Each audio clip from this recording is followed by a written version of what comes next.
नमस्कार, जय श्री राम। स्वागत है आप सभी का।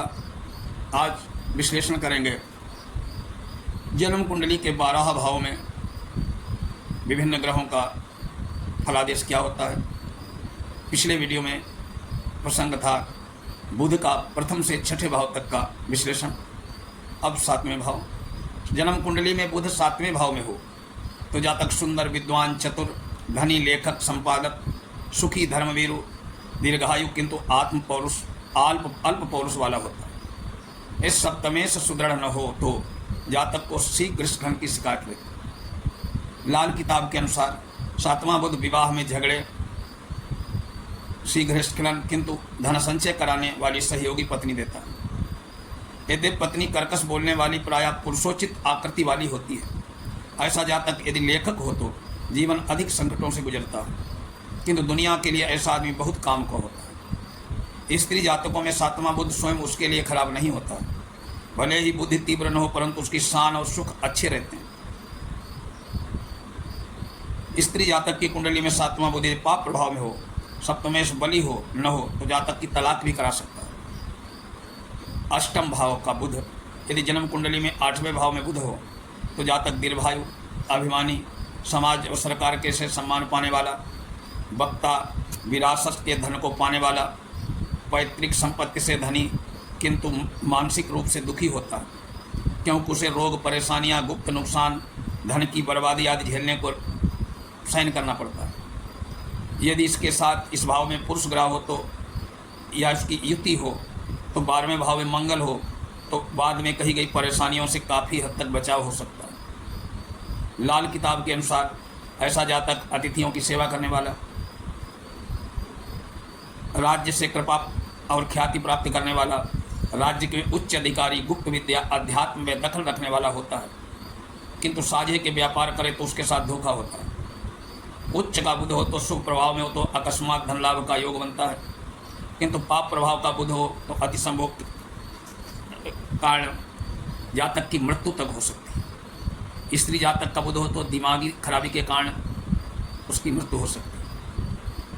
शास्त्रकार के अनुसार 8वें बुध से जातक छिद्रान्वेषी, कुलघाती, कफ, वायु रोग से पीड़ित होते हैं, परंतु देश विदेश में ख्याति प्राप्त करते हैं। 9वां भाव बुध जातक को लेखक, गायक, ज्योतिषाचार्य, विद्वान, भाग्यवादी, यशस्वी, व्यवसाय में रुचि लेने वाला बनाता है।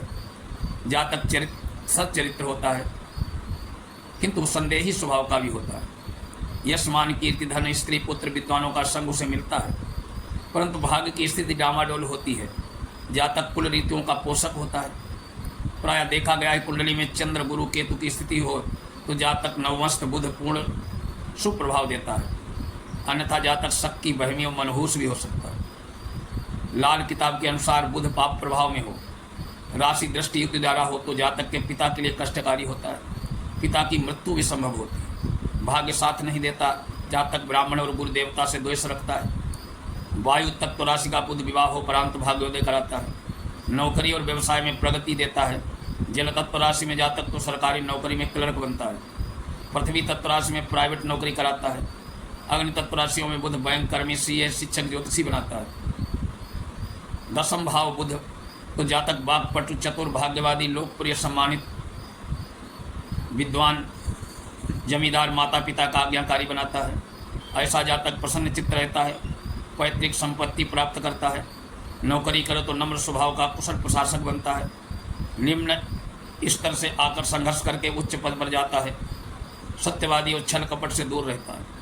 लाल किताब के अनुसार ऐसा जातक शराब, मांस का सेवन करे तो उसके शनि संबंधी वस्तुओं से अशुभ फल प्राप्त होता है। अग्नि तत्व राशि में बुध हो तो जातक अकाउंटेंट, सीए, गणितज्ञ, गणित का अध्यापक, कैशियर आदि होता है। पृथ्वी तत्व राशियों में जातक salesman, sales agent, commission agent, व्यापारी आदि होता है। जल राशि का जातक मेघ, लेखक, प्रकाशक और पत्रकार हो सकता है। 11 भाव में बुध हो तो जातक दीर्घायु, धनाढ्य, ईमानदार, चरित्रवान, नेतृत्व क्षमता से युक्त, सुंदर और संतानवान होता है। परिस्थितियों के अनुसार स्वयं ही ढालने में सक्षम होता है। प्रायः ऐसा जातक धनी और परिवार में जन्मता है।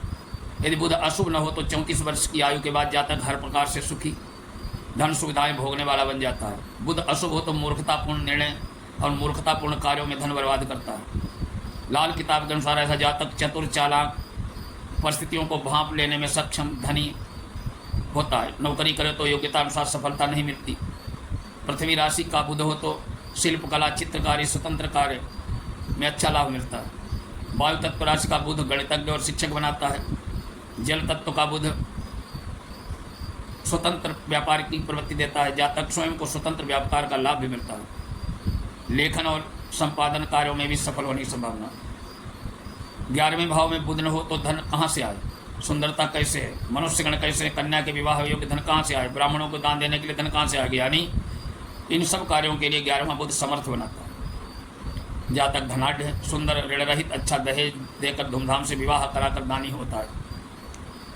12वां भाव लग्न कुंडली के बुध 12वें भाव में स्थित हो जातक आलसी, मितभाषी, किंतु शास्त्रज्ञ, विद्वान, वेदांती, लेखक और दानी होता है। ऐसा जातक प्रायः बाल्यावस्था में कष्ट भोगता है, कई रोगों से पीड़ित होता है।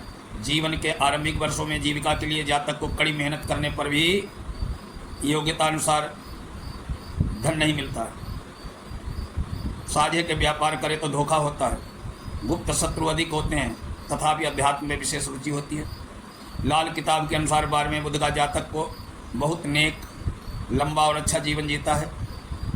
11वें ये ऐसी बुरी हालत में भी देखने वाले भी रो पड़े। दरअसल बुध 12वें भाव में पुरुष राशि में होता है तो शुभ फल मिलते हैं, स्त्री राशि में है तो अशुभ फल मिलता है। ये दूसरे भाव में शनि हो, बुध से शनि की युति हो रही तो बुध से अशुभ प्रभाव कम हो जाते हैं। लेकिन जातक मंद बुद्धि का हो सकता है। बुध का जब शुभ प्रभाव में जातक अध्यात्म, दर्शन आदि में विशेष रुचि लेता है, धर्म कर्म में बढ़ चढ़ कर भाग लेता है। यदि शुक्र की स्थिति सप्तमेश द्वादशे सुदृढ़ हो तो 12वें भाव में बुध के साथ शुक्र भी युति हो जाए तो जातक को सेक्स पावर में कमी हो जाती है। यदि 12वें भाव में बुध के साथ शनि हो तो जातक नपुंसकता का शिकार हो सकता है, नीच मैथुन में प्रवृत्त हो सकता है। बुध जन्म कुंडली में अकेला बहुत कम होता है, प्रायः सूर्य के साथ होता है। ये वक्री, मार्गी, उदय अस्त भी बहुत ज़्यादा होता है, अतः इसका स्वतंत्र विवेचन कठिन होता है। पाठक आप लोगों को बुध का फलादेश करते समय स्थितियों पर विशेष ध्यान देना चाहिए। ये रहा 12वें भाव का आज पूरा हुआ फलादेश। अगले वीडियो में फिर मिलेंगे गुरु के फलादेश के साथ। तब तक के लिए नमस्कार।